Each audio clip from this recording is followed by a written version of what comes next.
Sa prvim ozbiljnijim unosom nektara, a to se uglavnom pada početkom aprila, matica ima potrebu da zaleže sve više i više jaja.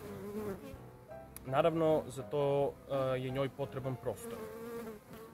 Tako da pristupamo proširenju gnezda. To vršimo na nekoliko načina. Jedan od tih načina koji ću sada pokazati jeste dodavanje satnih osnova. Krajem marta, početkom aprila, sva ona jajašca koja je matica polegla pre 21 dan postaju pčele radilice, koje pored nekih drugih funkcija u košnici imaju i funkciju lučenja voska. To su uglavnom mlade pčele.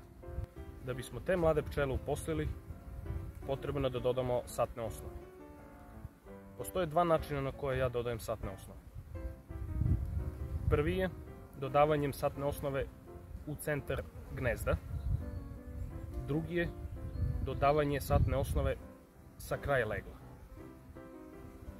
Prvi način koristim kod ekstremno jakih zajednica, jer dodavanje satne osnove u centar gnezda može izazvati problem u smislu cepanje legla. I ukoliko zahladni, matica na jednoj strani sa delom pčele će preći i drugi deo legla se može prehladiti. To može biti problem. Ukoliko su društva jaka, to neće biti problem pod uslov da imamo konstantan unos nektara u narednim danima od dodavanja satne osnove. Što znači da kada dodajemo satnu osnovu, neophodno je pratiti vremensku prognozu. I ukoliko je društvo jako i u narednih nekoliko dana se predviđa lepo vreme i unos nektara, možemo pristupiti toj operaciji. Mnogo manje opasnija varijanta je dodavanje satne osnove sa strane legla. Između poslednjeg rama sa pergom i polenom i medom i rama sa leglom dodajemo satnu osnovu.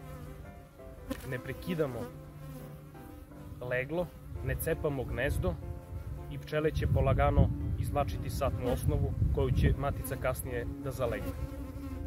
I u ovom slučaju je dobro da u narednim danima bude unos nektara. Naravno, mi društvo možemo stimulisati šećernim sirupom na izgradnju voska ukoliko nema konstantnog unosa iz prirode.